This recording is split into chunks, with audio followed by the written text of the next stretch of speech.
Your life is a reflection of what you believe your God to be. Now, when I talk about God, I'm not talking about the old white-haired guy up in the sky who is just writing down everything you did wrong to wait to send you to a pit of eternal hellfire. Excuse me. I used to believe in a God like that. And if you believe in a God like that and that works for you, that's fine. I choose to believe in a God of love. A God that cares about me. A God that lives within me and within you and within everything. Whether it be a person, material, the air, the sun. I believe in a God of energy, not of a personality, of a anthropomorphic, angry, punishing, jealous human being. Now, I know some of you may think that my perception of God is far-fetched, but think about it this way. Let's say, Muhammad Ali. Most people know who he is. There is only one Muhammad Ali. He called himself the greatest, and now millions of people look at him as the greatest ever. Why? Because he believed that he was. Now, your perception of Muhammad Ali is probably, or more than likely, is different than mine. 100 people's perception of Muhammad Ali is 100 different perceptions. But it's the same Muhammad Ali. And thus it is with God. Your perception of God, or divinity, whatever you choose to call that power greater than yourself, is different than mine and probably every other person's on the earth.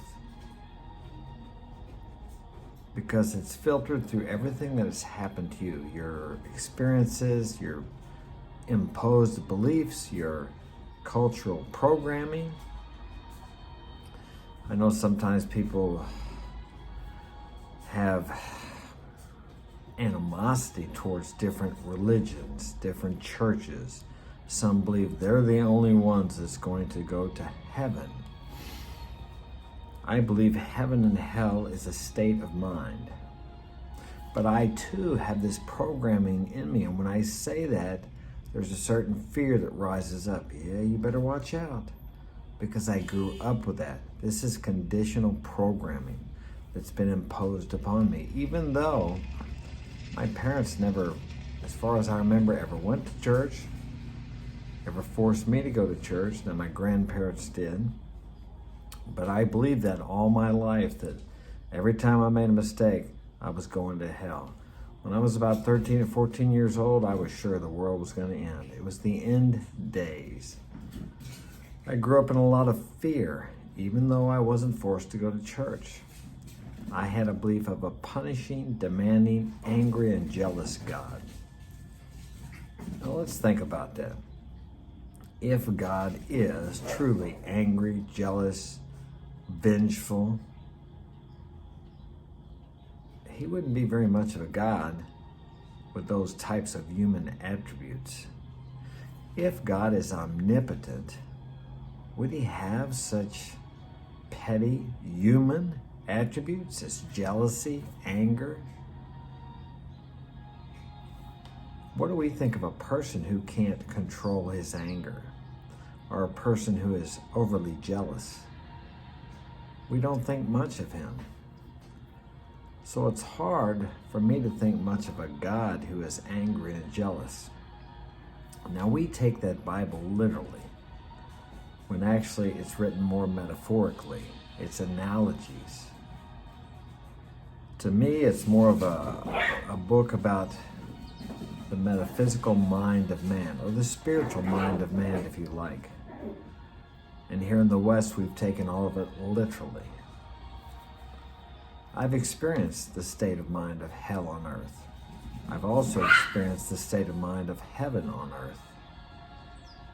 Both are available to me here and now. Eternity? What is eternity? If eternity, and when we think of eternity, what is that? They're going to cast you, he's going to cast you in an eternal hellfire. Forever you're going to burn in eternity. Now, is that something a loving father, an earthly father would do? And yet God, people talk about God is supposed to be more loving than your earthly father. I have kids, no matter what they do, I could not throw them into an eternal hellfire. But eternity is now. Well, if you don't believe that, eternity is forever. Is not this a part of forever, right now?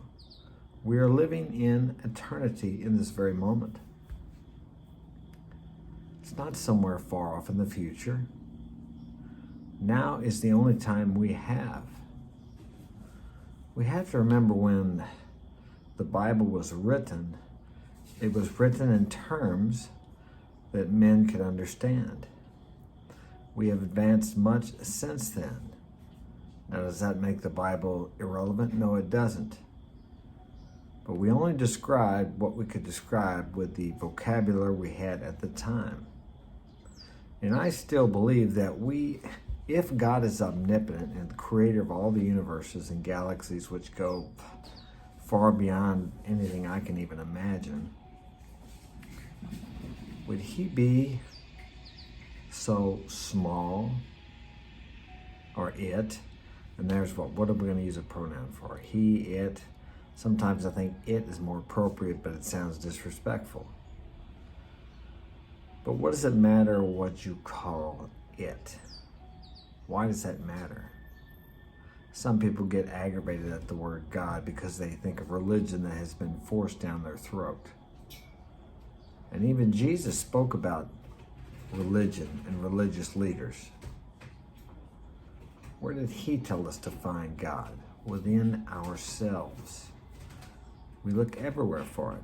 We look for it in drugs, alcohol, money, cars, houses, women, and a myriad of other things. We try to find that fulfillment, which only comes from within ourselves.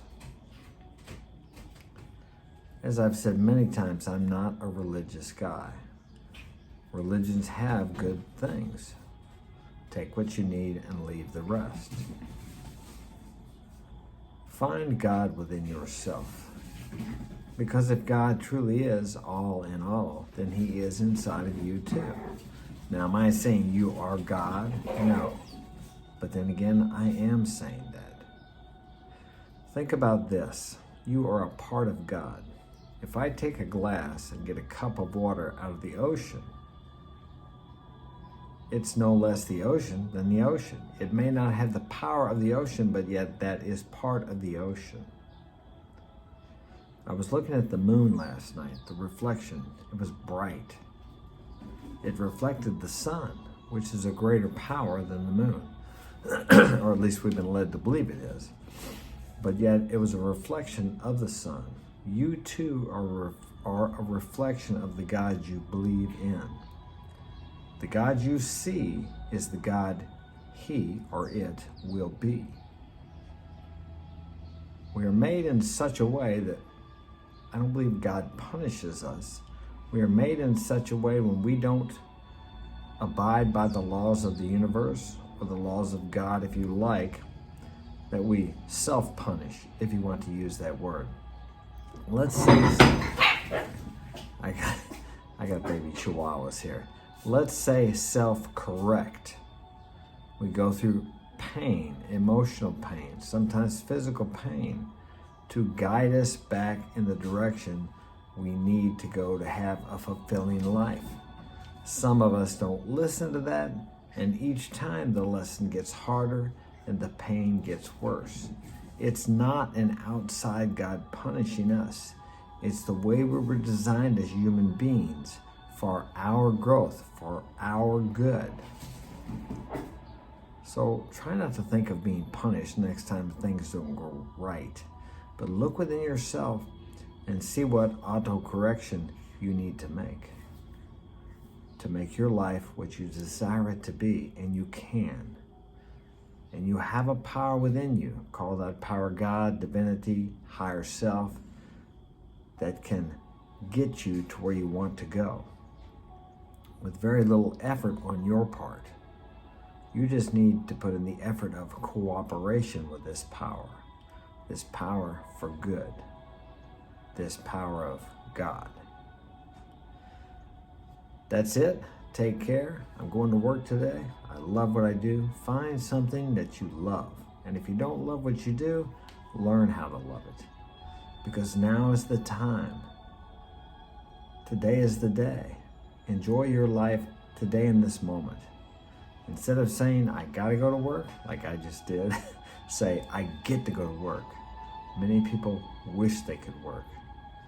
Take care. Have a great day.